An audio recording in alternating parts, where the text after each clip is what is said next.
Benvenuti e bentornati a tutti su Una lotta per la vita. Questa settimana voglio condividere questo vecchio ma ottimo video animazione del Comitato Internazionale della Croce Rossa, dove vengono riportati i limiti di base su come le guerre possono essere combattute. Vengono ricordati i civili, i detenuti, i malati ed i feriti, ed i limiti della stessa guerra che il moderno diritto internazionale umanitario stabilisce. Vi invito ad iscrivervi al canale e lasciare un mi piace per supportare il mio lavoro. Grazie e buona visione.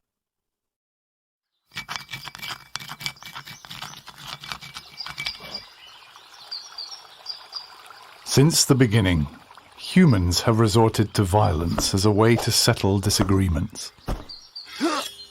Yet through the ages, people from around the world have tried to limit the brutality of war.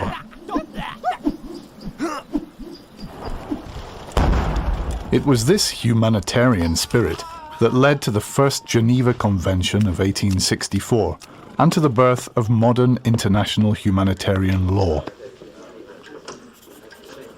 Setting the basic limits on how wars can be fought, these universal laws of war protect those not fighting, as well as those no longer able to.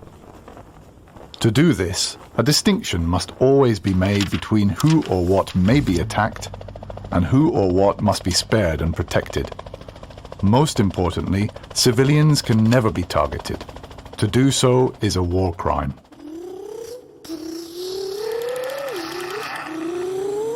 When they drove into our village, they shouted that they were going to kill everyone. I was so scared. I ran to hide in the bush. I heard my mother screaming. I thought I would never see her again.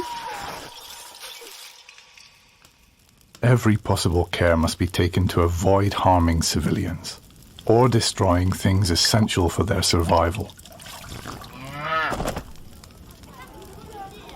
They have a right to receive the help they need.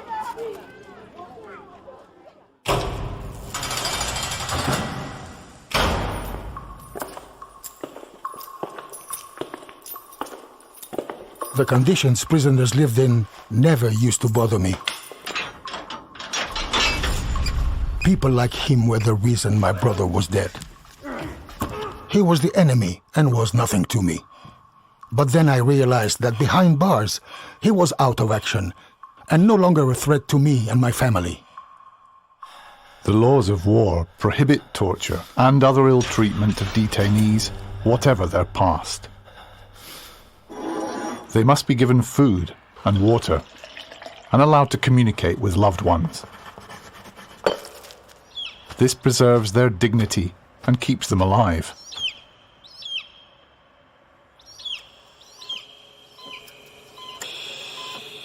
Medical workers save lives, sometimes in the most dangerous conditions.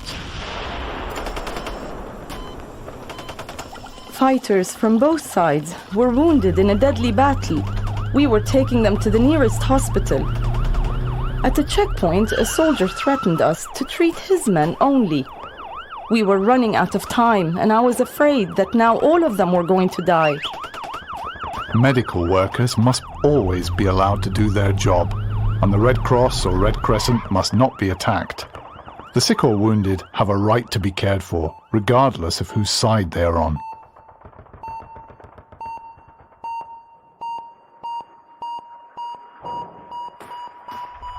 Advances in weapons technology have meant that the rules of war have also had to adapt. Because some weapons and methods of warfare don't distinguish between fighters and civilians, limits on their use have been agreed.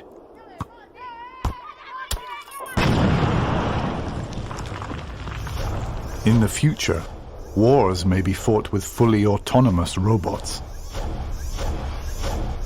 But will such robots ever have the ability to distinguish between a military target and someone who must never be attacked?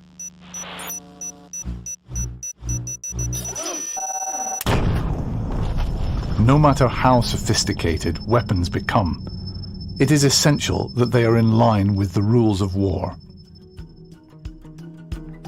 International humanitarian law is all about making choices that preserve a minimum of human dignity in times of war and make sure that living together again is possible once the last bullet has been shot.